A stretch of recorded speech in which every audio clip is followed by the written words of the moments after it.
اب سائرہ نے مجھے بتانا شروع کیا کہ انکل جیسا کہ آپ کو پتہ ہے کہ آج سے 1 مہینے پہلے میں کامران نامی ایک لڑکے کے ساتھ بھاگ گئی۔ وہ مجھ سے محبت کرنے لگا تھا، لیکن مجھے پتہ تھا کہ میرے گھر والوں نے میری جو منگنی ہے وہ میرے تایا کے بیٹے کے ساتھ کر رکھی ہے۔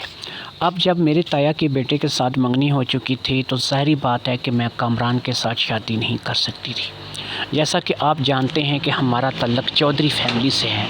میرے ابو تو پھر بھی اتنے زیادہ جو ہیں وہ سخت مزاج کے نہیں ہیں، لیکن میرے دونوں تایا اور ہمارے باقی رشتہ دار جو ہیں وہ بہت زیادہ سخت مزاج کے حامل لوگ ہیں۔ ان کی موجودگی میں نہ اپنی پسند کا اظہار اپنے گھر میں کر سکتی تھی اور نہ ہی میں پھر ان کی موجودگی میں جو ہے وہ شادی کر سکتی تھی۔ اگر میں ابو اور امی کو کسی طریقے سے ضد کر کے منا بھی لیتی کہ ہمیں جو ہے مجھے اپنی کزن کے ساتھ شادی نہیں کرنی ہے اور مجھے شادی جو ہے وہ کامران کے ساتھ کرنی ہے، تو میرے امی ابو شاید مان ہی جاتے اور وہ میری ضد کے آگے ہتھیار ڈال ہی دیتے۔ لیکن پھر ہوتا یہ کہ میرے دونوں تایا جو ہیں اور ہمارے فیملی کے جو دوسرے لوگ ہیں وہ اس بات کے لیے کبھی بھی آمادہ نہیں ہوتے۔ مجھے اس بات کا کیونکہ اچھی طرح سے علم تھا، اس لیے میں نے کامران کے ساتھ اگر اپنی زندگی گزارنے کا فیصلہ کیا تھا تو میں نے ایک ہی فیصلہ مناسب سمجھا کہ مجھے بھاگ جانا چاہیے اور مجھے اس کے ساتھ جا کر کے اپنا گھر بسا لینا چاہیے۔ لیکن مجھے اس بات کا اندازہ نہیں تھا کہ یہ فیصلہ میرے لیے کس قدر خطرناک ثابت ہو سکتا ہے۔ لہٰذا اس فیصلے میں کیونکہ میں اب یہ فیصلہ کر چکی تھی اور کامران نے بھی مجھے اس بات کا پورا یقین دلایا تھا کہ ہم لوگ یہاں سے بھاگیں گے اور کچھ عرصہ کے لیے تو ہمیں روپوش ہونا پڑے گا تاکہ پولیس ہمیں تلاش نہ کر سکے، لیکن جب پھر ہم سامنے آئیں گے تو اس وقت ہم ایک ہی فیصلہ کریں گے کہ جتنی جلدی ہو سکے گے ہم آپس میں کورٹ میرج کے ذریعے سے شادی کر لیں گے۔ جب ہماری کورٹ میرج ہو جائے گی اور ایک دفعہ ہم لوگ میاں بیوی جیسے بندھن میں بندھ گئے تو پھر ہمیں کوئی بھی جدا نہیں کر سکے گا۔ لیکن اس کے باوجود میں جانتی تھی کیونکہ ہماری چودھری فیملی ہے اور ہم لوگ جو ہیں وہ اپنی ضدوں کے اپنی اناؤں کے بڑے پکے ہوتے ہیں، تو اس لیے مجھے اس بات کا اندازہ تو تھا کہ شادی کر لینے کے باوجود بھی اگر میں شادی کر بھی لیتی ہوں اور ہم جو ہے وہ اپنی الگ سے زندگی گزارنے بھی لگتے ہیں تو 2 4 5 10 سال بعد بھی اگر ہم اپنے رشتہ داروں میں اپنے لوگوں میں آ کر کے ملیں گے تو ان لوگوں نے ہمیں زندہ نہیں چھوڑنا ہے، یا پھر وہ مجھے مار دیں گے یا پھر کامران کو مار دیں گے، یا یہ بھی ہو سکتا ہے کہ وہ ہم لوگوں کو وقتی طور پر اپنا لیں لیکن ہمارے ساتھ وہ سلوک کریں کہ جو کسی نے آج تک کسی کے ساتھ نہ کیا ہو۔ ان باتوں کو کیونکہ میں جانتی تھی اور میں اپنی فیملی کے لوگوں کو جانتی تھی، اس لیے میں نے کامران کے کان میں یہ باتیں ڈال دی تھیں اور اسے اچھی طرح سے یہ بات بتا دی تھی کہ دیکھو جو بھی ہے جیسا بھی ہے، ہم ایک بات اپنے ذہن میں آپ رکھ لو، اور وہ بات یہ ہے کہ ہم اگر شادی کرتے ہیں بھاگ کر کرتے ہیں تو آپ نے اپنے پیچھے کوئی نشان نہیں چھوڑنا ہے کہ جس کے اوپر پاؤں رکھتے رکھتے یہ ہم تک پہنچ جائیں۔ میری اس بات کو جب میں نے اسے بتایا کہ ہمارے لوگ کیسے لوگ ہیں، ہماری فیملی کے لوگ کیسے لوگ ہیں، تو وہ اس بات کو لے کر کے سنجیدہ ہوا اور اس نے کہا کہ ہم لوگ پھر واپس نہیں آئیں گے، ہم لوگ اگر یہاں سے بھاگ کر کے شادی کر لیں گے تو پھر ہم لوگ یہاں پر نہیں آئیں گے۔ انکل آپ کو میں ایک چیز بتاتی چلوں کہ میرے ابو جو ہیں وہ آپ کے دوست ہیں، لیکن میں آپ کو ایک چیز یہاں پہ بتا دوں کہ وہ کافی مختلف ہیں اپنی فیملی والوں کے ساتھ، لیکن ہم لوگ کیونکہ فیملی والوں کے ساتھ رہتے ہیں تو ہمیں پتہ ہے کہ وہ کس قسم کے لوگ ہیں۔ لہٰذا میں اس بات کو اچھی طرح سے جانتی تھی کہ اگر میرے ابو نے میں واپس آئی اور مجھے اپنا بھی لیا تو مجھے وہ لوگ بالکل نہیں اپنائیں گے کہ جن کے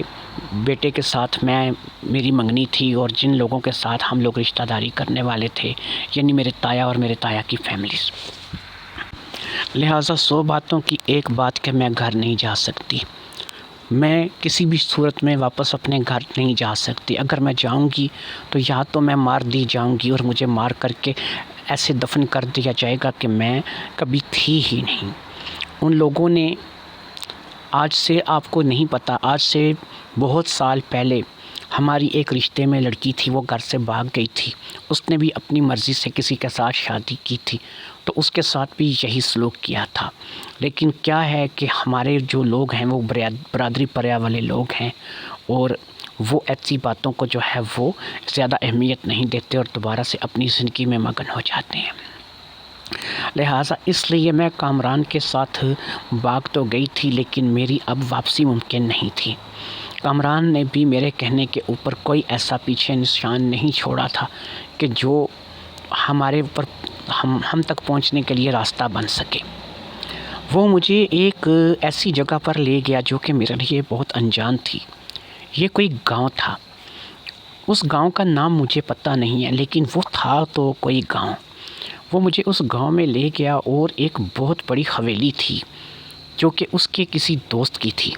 وہ مجھے وہاں پر اس حویلی میں لے گیا اور اس نے اپنے دوست سے بات کی اور ہم دونوں وہاں پر رہنے لگے۔ ہم اس حویلی میں روپوش تھے اور ہم لوگ جو ہے وہاں پر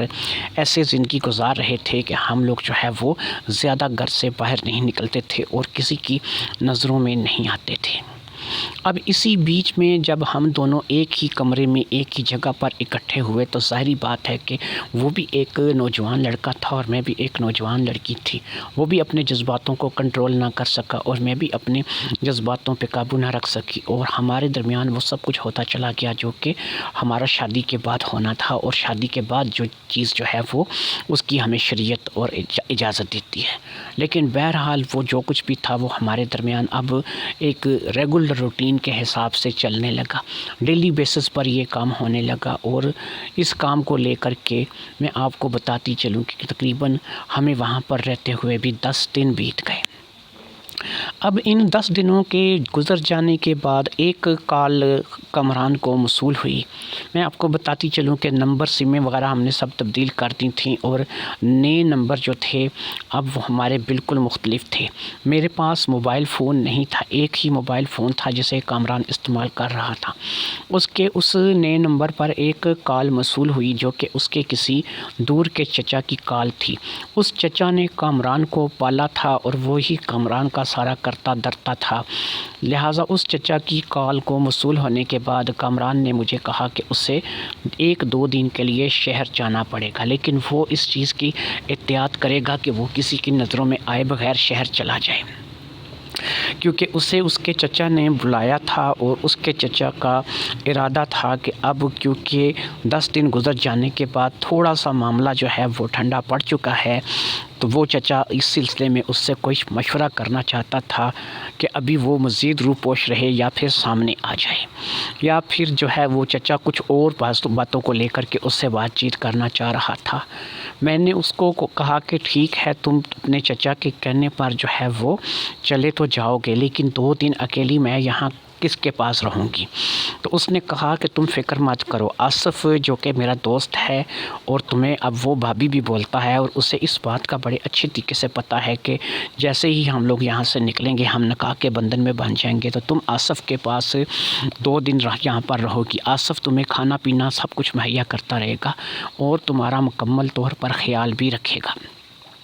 میرا یہ بچپن کا دوست ہے اور میں اس سے زیادہ کسی کے اوپر اعتبار نہیں کر سکتا۔ تمہیں یہاں پر آصف کے پاس ہی رہنا ہے اور 2 دن تم آصف کے پاس ہی رہو گی۔ میں کوشش کروں گا کہ چھپتے چھپاتے جا کر کے اپنے چچا سے مل آؤں، اور پھر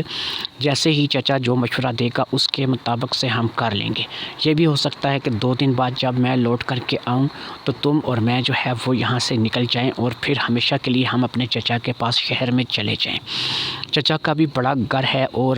ہو سکتا ہے کہ ہم پھر چچا کے گھر میں ہی رہیں، اور چچا جو ہے وہ تمہاری اور میری شادی بھی کروا دے اور ہمارا مسئلہ حل ہو جائے۔ میرے پاس اب ہاں کرنے کے علاوہ کوئی چارہ نہیں تھا، اس لیے میں نے اس بات کے لیے ہاں کر دی، اور کامران جو ہے وہ مجھے آصف کے حوالے کر کے اور آصف کو میری ذمہ داری سونپ کر کے وہاں سے رخصت ہو گیا۔ کھانا پینا مجھے اسی طریقے سے اسی کمرے میں ملتا رہا جس کمرے میں میں بند تھی، اور اس کمرے سے میں نکلتی نہیں تھی۔ بہت کم میں نکلتی تھی جب مجھے کہیں واش روم وغیرہ کے استعمال کے لیے جانا ہوتا تھا، یا پھر میں اس اندر بیٹھ کے تنگ آ جاتی تھی تو تھوڑی دیر کے لیے مجھے وہاں سے باہر نکالا جاتا تھا، اور میں باہر آ کر کے حویلی میں ہی گھوم پھر کر کے واپس چلی جاتی تھی۔ یہ سب کچھ وہ میری حفاظت کی غرض سے کر رہے تھے، کیونکہ میں کسی کی نظروں میں نہیں آنا چاہتی تھی اور وہ مجھے کسی کی نظروں میں آنے بھی نہیں دینا چاہتے تھے۔ اس روز بھی کامران کے جانے کے بعد آصف نے مجھے کھانا پینا سب کچھ ٹائم سے مہیا کیا اور سب کچھ وہ میرے لیے خود ہی لاتا رہا۔ پہلے بھی وہ ہم دونوں کے لیے خود ہی لاتا تھا، یہ کام اس نے کسی نوکر نوکرانی کے سپرد بھی نہیں کیا ہوا تھا، کیونکہ بقول اس کے کہ اگر نوکر نوکرانی کو بھی ہماری یہاں پر موجودگی کا علم ہوگا تو وہ ہمارے لیے خطرناک ہو سکتا ہے کہ کوئی ایسا اخبار میں اشتہار یا کوئی پہچان کسی راستے سے کوئی نوکرانی تمہیں پہچان لے اور پھر کل کو تمہارے لیے یا ہمارے لیے مصیبت بن جائے۔ اس لیے ہمارا کھانا پینا سب کچھ جو ہے وہ آصف ہی لاتا تھا، اور آصف جو ہے بیسکلی اب تک تو ایک اچھے انسان کی طرح ہی ہمارے ساتھ چل رہا تھا۔ وہ مجھ سے تو زیادہ بات چیت نہیں کرتا تھا، لیکن میری کامران کے ساتھ اس کی بات چیت خوب چلتی تھی، اور کیونکہ میں اب کامران کے ساتھ ہوتی تھی تو اس لیے ان دونوں کو بھی بات چیت کرنے کا موقع جو ہے وہ کم ملتا تھا۔ دن گزر گیا، رات ہو گئی۔ رات کا کھانا کھانے کے بعد میں جو ہے وہ اب اس قدر تھک چکی تھی، یعنی کہ مجھے ایسی اندودگی آ رہی تھی کہ میرا جی چاہ رہا تھا کہ میں سو جاؤں۔ تو میں رات کا کھانا کھانے کے بعد سونے کے لیے لیٹ گئی، اور پھر تھوڑی ہی دیر میں میری آنکھ لگ گئی۔ تقریباً مجھے سوئے ہوئے گھنٹہ گزرا ہوگا یا 1.5 سے 2 گھنٹے، اتنا ہی ٹائم ہوا ہوگا، مجھے ٹائم کا اندازہ نہیں کہ میں سوئی کب تھی، لیکن بہرحال میں جاگی جو تھی اس کی مجھے جو ہے وہ باقاعدہ وجہ پتہ چل چکی تھی کہ میں کیوں جاگی تھی۔ آصف میرے کمرے میں تھا اور کمرے کا دروازہ اندر سے اس نے لاک کر دیا تھا۔ اس بات کو دیکھ کر کہ میں ڈر گئی تھی اور میں جاگی تھی، اس نے مجھے اپنے منہ پر انگلی رکھ کر چپ رہنے کا اشارہ کیا، تو وقتی طور پر میں سمجھی کہ شاید کوئی خطرے والی بات ہو سکتی ہے، لیکن جب وہ میرے بستر پہ آ کے میرے سامنے بیٹھا اور اس کے چہرے پر مجھے شیطانی مسکراہٹ نظر آئی تو میں سارے معاملات کو سمجھ گئی۔ میں نے اس سے منت سماجت کی اور وہاں سے چلے جانے کے لیے کہا، لیکن وہ میری کوئی بھی منت سماجت سننے کے لیے تیار نہیں تھا۔ اس کے اندر جو ہے حیوانیت جاگ چکی تھی، اور وہ اس کے خیالات میرے بارے میں مکمل طور پر غلط ہو چکے تھے۔ میں اکیلی لڑکی اور اسی کے گھر میں، اسی کی حویلی میں اپنا بچاؤ کب تک کر سکتی تھی، لہٰذا اس رات میں لٹ گئی۔ اگلے دن صبح ناشتہ آیا، لیکن میں نے ناشتہ نہیں کیا۔ تقریباً دوپہر تک میں ایسے ہی بھوکی بیٹھی رہی اور ایسے ہی میں اپنا وقت جو ہے گزارتی رہی۔ مجھے بس کامران کے آنے کا انتظار تھا۔ پھر دوپہر کا کھانا میرے لیے بھیجا گیا تو مجھے زہر مار کرنا ہی پڑا، کیونکہ میں اپنے آپ کو کھانا نہ کھانے کی وجہ سے کافی کمزور محسوس کر رہی تھی۔ رات میں میرے ساتھ جو کچھ بھی ہوا تھا اس کے نشان اب بھی میرے جسم پر باقی تھے۔ میرے جسم پر چوٹوں کے اور خراشوں کے نشان تھے، کیونکہ میں نے پورے طور پر جو ہے اس بات کے خلاف کام کیا تھا جو کہ میرے ساتھ آصف کرنا چاہتا تھا، لیکن اس نے مجھے جو کچھ بھی کیا تھا سب اس نے میرے ساتھ پوری ظلم زبردستی کی تھی۔ اس لیے میں جو ہے کافی حد تک زخمی ہو گئی تھی، اور میرے چہرے پر خراشیں تھیں، میرے جسم پر خراشیں تھیں، اور میں بہت زیادہ جو ہے وہ اس وقت جو ہے وہ ایسی کنڈیشن میں تھی کہ مجھے اپنی خود کی سمجھ نہیں آ رہی تھی۔ میں صدمے میں بھی تھی، کیونکہ آصف کو لے کر کے میں بہت زیادہ اس بات کو لے کر کے صدمے میں آ گئی تھی کہ آصف جو کہ اب تک 10-12 دن سے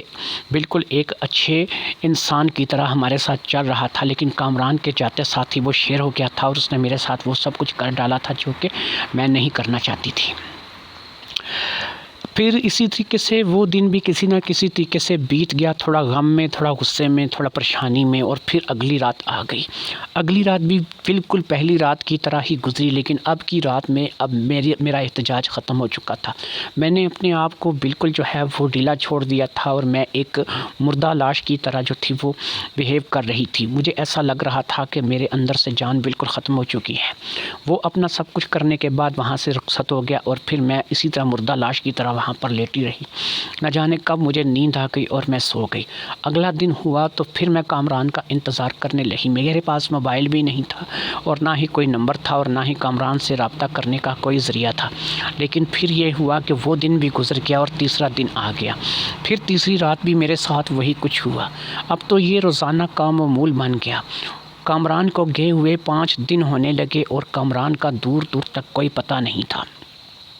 اب میں آصف کی منت سماجت کرنے لگی اور اس سے کہنے لگی کہ میری ایک کال جو ہے وہ کامران سے کروا دو، کامران سے بات کروا دو، لیکن وہ ایسے جیسے کہ میری بات کو سنتا ہی نہیں تھا اور بالکل میری بات کو اگنور کر دیتا تھا۔ کامران کہاں تھا اس بات کا مجھے علم نہیں تھا، مجھے کوئی سمجھ نہیں آ رہی تھی کہ میں کیا کروں، کہاں جاؤں، اور میں یہاں پر کہاں پھنس گئی ہوں، کس کے ہتھے چڑھ گئی ہوں۔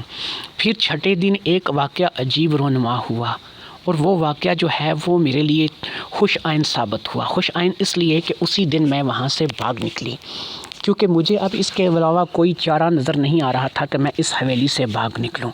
اگرچہ مجھے جو ہے وہ اس حویلی کے ایک کمرے میں بند کر کے رکھا گیا تھا اور اب تک آصف ہی ہمارے لیے کھانے پینے کی چیزیں لاتا تھا، لیکن اس روز میں نے دیکھا کہ ایک لڑکا تھا جو کہ میرے لیے دوپہر کے کھانے کی چیزیں لے کر کے آیا۔ میں نے اس سے پوچھا کہ تم کون ہو، تو اس نے کہا کہ مجھے صاحب نے تمہارے پاس بھیجا ہے، کیونکہ صاحب کو کسی کام سے شہر جانا پڑا ہے، اس لیے اس نے کہا کہ یہ کھانے کا سامان تمہیں دے آؤں۔ وہ لڑکا مجھے کچھ زیادہ عمر کا نہیں لگا، وہ 17-18 سال کا کوئی نوجوان لڑکا رہا ہوگا۔ میرے ذہن میں اب ایک بات چلنے لگی کہ اس لڑکے کو قابو کیا جا سکتا ہے۔ وہ لڑکا کوئی اتنا زیادہ طاقتور بھی نہیں تھا اور مجھ سے عمر میں بھی تھوڑا چھوٹا ہی تھا، تو لہٰذا میں نے اس لڑکے کو قابو کرنے کا پلان بنا لیا۔ میں نے سوچا کہ اس سے زیادہ موقع نہیں ملے گا، خود آصف یہاں پر موجود نہیں ہے، تو اگر میں اس لڑکے کو قابو کر کے کسی طریقے سے بھاگ جاؤں تو یہ میرے لیے بھاگنے کا ایک بہترین چانس ہو سکتا ہے۔ لہٰذا میرے پاس اب کوئی اور چارہ نہیں تھا کہ میں یہاں سے اپنی جان چھڑاؤں، اس لیے میں نے جو ہے یہاں سے بھاگنے کا فیصلہ کر لیا۔ ایک ڈنڈا جو کہ بالکل چارپائی کے نیچے پڑا ہوا تھا اور کافی دن سے میں اسے دیکھ رہی تھی، لکڑ کا وہ ایک ڈنڈا تھا جو کہ تقریباً 2 سے 2.5 فٹ لمبا رہا ہوگا اور کافی مضبوط معلوم ہوتا تھا۔ مجھے نہیں پتا تھا کس کام کے سلسلے میں کب کس نے یہاں پر اسے لا کر کے رکھا تھا، لیکن یہ جب سے میں اس کمرے میں رہ رہی تھی وہ اسی چارپائی کے نیچے ہی پڑا تھا۔ یہ ڈنڈا میرے لیے ایک بہترین ہتھیار ثابت ہو سکتا تھا۔ لہٰذا جیسے ہی اس لڑکے نے وہاں پر کھانا رکھا تو میں نے اس لڑکے کو وہاں پر رکنے کے لیے کہا، کیونکہ میں نے اسے کہا کہ میں کھانا کھا لوں تو تم نے برتن لے کر کے جانے ہیں۔ ہوتا بھی پہلے یہی تھا کہ میں وہاں پر بیٹھ کر کے کھانا کھاتی تھی اور برتن جب فارغ ہو جاتے تھے تو تھوڑی دیر میں برتن وہاں سے لے جائے جاتے تھے۔ لہٰذا اس بات کا کیونکہ یہی طریقہ کار تھا تو میں نے پہلے تو پیٹ بھر کے کھانا کھایا تاکہ میرے اندر کچھ طاقت آئے۔ کھانا کھانے کے بعد میں اپنے آپ کو کافی بہتر محسوس کرنے لگی اور پھر میں نے کیا کیا کہ میں نے اس لڑکے کو جو ہے وہ ادھر ادھر کی باتوں میں لگا کر کے پوچھنے لگا۔ وہ لڑکا بہت کم میری باتوں کا جواب دے رہا تھا، اس کا اصرار اسی بات پر تھا کہ جتنی جلدی ہو سکے میں اسے برتن خالی کر کے دوں اور وہ برتن لے کر کے یہاں سے چلا جائے۔ لیکن میرے من میں اب جو بات آ چکی تھی اور جو پلان میرے اندر بن چکا تھا اس پلان پہ عمل کرنے کا میں نے فیصلہ کر لیا تھا۔ لہٰذا میں وہاں سے جھکی کوئی چیز تلاش کرنے کے بہانے اور میں نے اس ڈنڈے پہ اپنا ہاتھ جو ہے وہ پکڑ لیا۔ اس کا رخ اس وقت میری طرف نہیں تھا، اس کی سائیڈ میری طرف تھی۔ میں نے جب ڈنڈے کو وہاں سے نکالا تو اپنے ہاتھ میں بڑی مضبوطی سے میں نے اس ڈنڈے کو تھام لیا تھا۔ اس کی ایک سائیڈ میری طرف تھی اور وہ مکمل طور پر میری طرف نہیں دیکھ رہا تھا۔ لہٰذا یہ موقع میں نے غنیمت جانا اور میں نے اپنے ڈنڈے کو ہوا میں لہرایا اور دوسرے ہی لمحے وہ ڈنڈا اس کے اوپر پہاڑ بن کر کے ٹوٹ پڑا۔ میں لڑکی تھی، مجھ میں اتنی زیادہ طاقت بہرحال نہیں رہی ہوگی کہ میرے مارنے سے وہ مر جائے یا پھر اس کا مغز جو ہے وہی پاش پاش ہو جائے، لیکن اس کو میں نے ایسے جگہ ضرب لگائی تھی جو کہ کن پٹی تھی سائیڈ پر،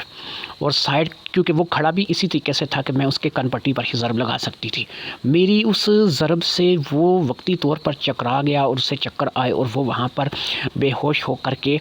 گر پڑا۔ اسے کوئی ہوش نہیں تھا، لیکن میں نے یہ چیک کر لیا تھا کہ وہ زندہ ہے، سانس لے رہا ہے۔ اب میرے لیے سب سے بڑی مصیبت یہ تھی کہ اگر میں یہاں سے باہر نکلوں تو لوگ جو ہے وہ مجھے پہچانیں گے، ہو سکتا ہے کچھ اور نوکروں کی نظر میں آؤں، کچھ اور لوگوں کی نظر میں آؤں۔ اگر اس لڑکے کو پتہ تھا کہ میں یہاں پر قید ہوں تو ہو سکتا ہے کچھ اور لوگوں کو بھی پتہ ہو کہ میں یہاں پر قید ہوں، لہٰذا میرے لیے یہاں پر مصیبت بن سکتی تھی۔ اس بات کا میں نے ایک ہی فیصلہ کیا اور وہ فیصلہ میں نے یہ کیا کہ مجھے اس لڑکے کے کپڑے اتار کر کے پہن لینے چاہیے۔ میرے پاس پچھلے 10 سے 12 دنوں میں اتنا کچھ ہو چکا تھا کہ اب اس لڑکے کے کپڑے اتار کر کے پہننے میں مجھے بالکل شرم نہیں آئی، اور میں نے اس لڑکے کو بالکل ننگا کر دیا اور خود اس کے کپڑے پہن کر کے میں وہاں سے بھاگنے کے لیے تیار ہو گئی۔ اپنے کپڑے میں نے وہیں پر اتار کر چھوڑ دیے تھے۔ میں نے اپنی بہت سی چیزوں کو تلاشی لی تھی، لیکن میرے پاس کچھ زیادہ پیسے بھی نہیں تھے اور نہ ہی کوئی ایسا سامان تھا۔ مجھے صرف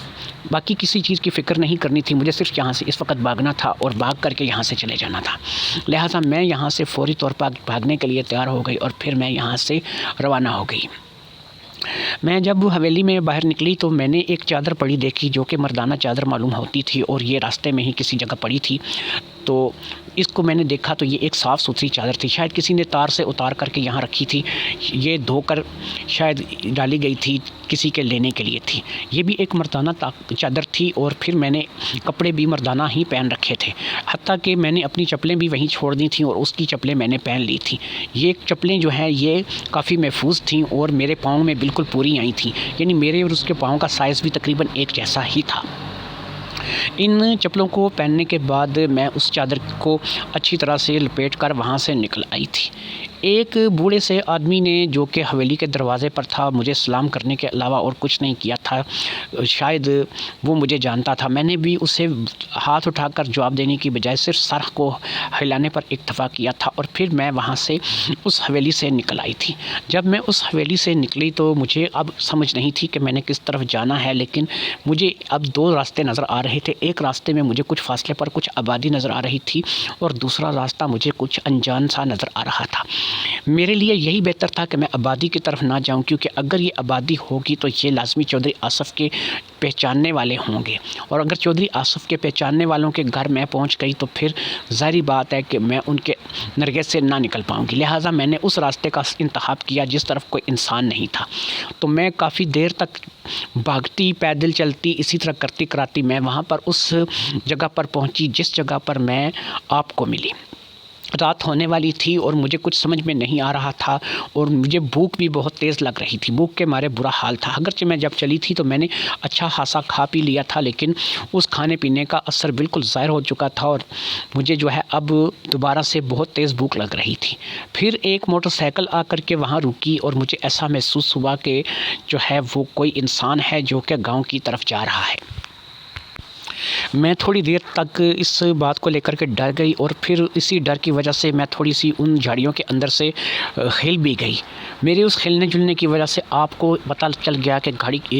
جھاڑیوں کے اندر کوئی چھپا ہوا ہے۔ پھر جب آپ اندر آئے اور آپ نے میرے چہرے پر لائٹ ماری اور مجھے آپ کا پتہ چلا، تو پھر میں نے آپ کو پہچان لیا اور پھر میں اب آپ کے ساتھ چلی آئی۔ پھر آگے کی ساری کہانی آپ کو پتہ ہے کہ میں نے آپ کے ساتھ یہاں پر آ کر کے چائے پی اور بسکٹ وغیرہ کھا کے اپنی بھوک مٹائی، اور اب میں آپ کو بتا رہی ہوں کہ میرے ساتھ اصل میں ہوا کیا ہے۔ سائرہ کی اتنی لمبی بات ختم ہوئی تو مجھے اس بات کا تو سمجھ آ گیا تھا کہ یا تو کامران نے سائرہ کے ساتھ دھوکہ کیا ہے، یا پھر کامران خود کسی مصیبت میں پھنس گیا ہے۔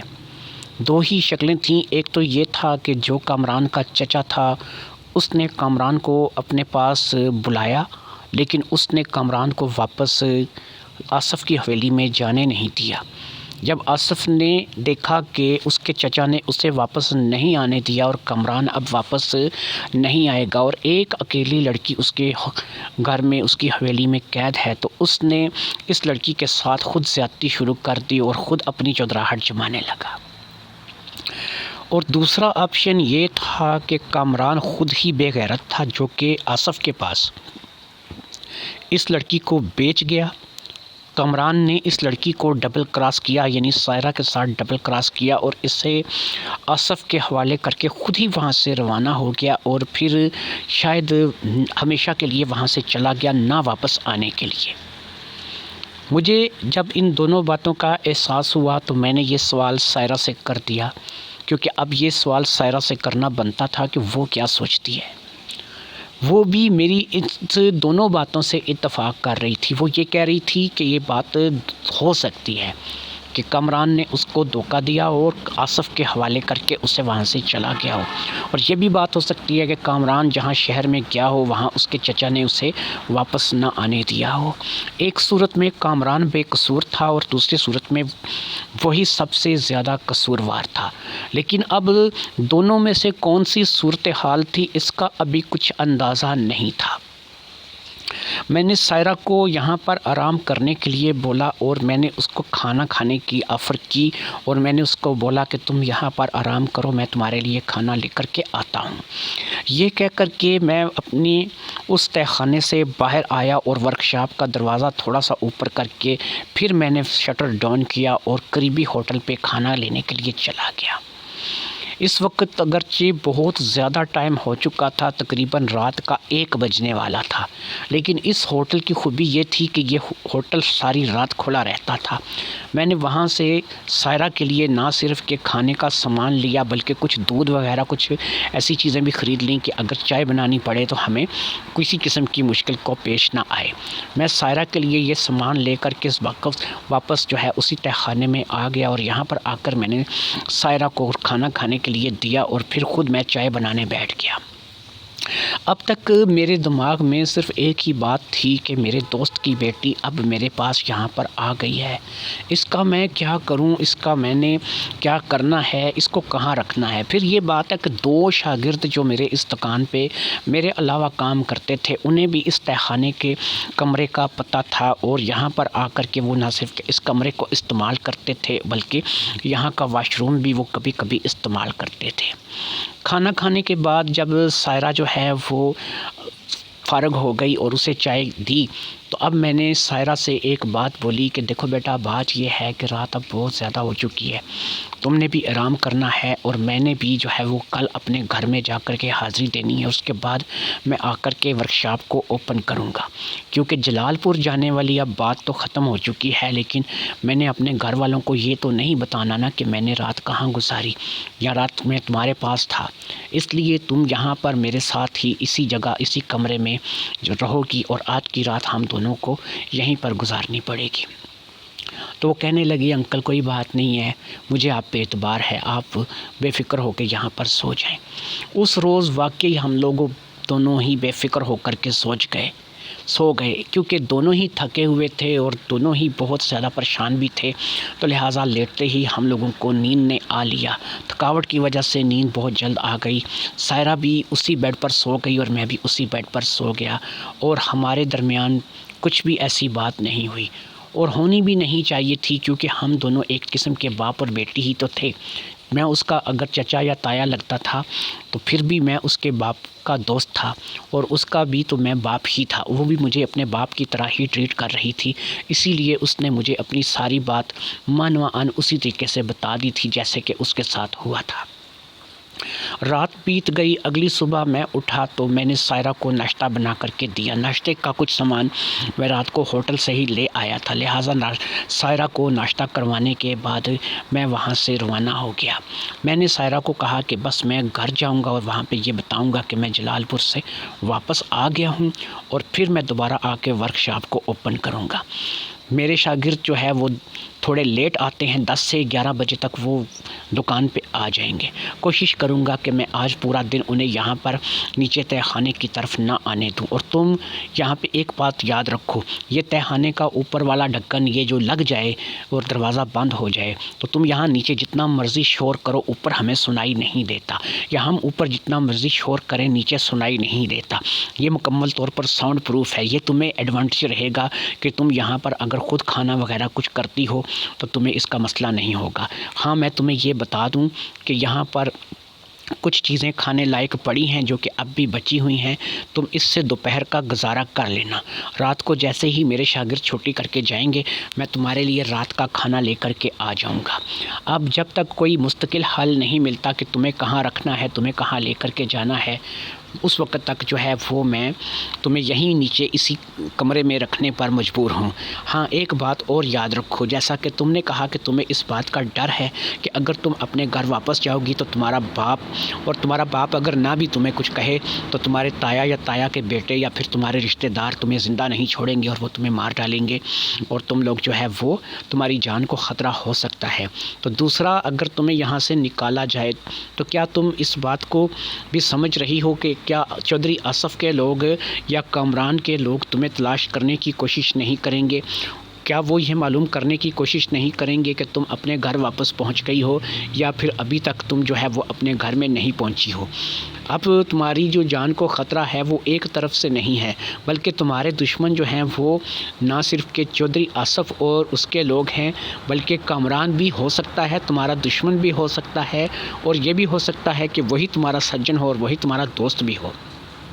کیونکہ ابھی تک تو یہ بات کنفرم نہیں ہے کہ تمہیں کامران نے دھوکہ دیا ہے یا نہیں دیا ہے۔ لیکن تم فکر مت کرو، بہت جلد میں اب اس بات کا پتہ لگا لوں گا، لیکن جب تک میں اس بات کا پتہ نہیں لگاؤں گا میں کوشش کروں گا تم نیچے یہیں اسی کمرے میں رہو، اسی واش روم کو استعمال کرو، اسی کچن کو استعمال کرو، اور تمہارے اوپر میرے شاگردوں کی نگاہ نہ پڑے اور نہ ہی تمہاری نگاہ جو ہے وہ ہم لوگوں پر پڑے۔ جب تک ہم لوگ اوپر ورکشاپ میں کام کریں گے تم یہاں پر نیچے محفوظ رہا کرو گی۔ کھانے پینے کا میں تمہیں اس کے علاوہ بھی کچھ سامان لا کے دے دیا کروں گا، تمہیں روٹی وغیرہ تو خود بھی بنانی آتی ہوگی، چولہا توا وغیرہ سب کچھ میں تمہیں یہاں پر، چولہا تو موجود ہے، توا لا دوں گا، تم اپنے لیے روٹی بھی خود بنا لینا اور سالن بھی خود بنا لینا۔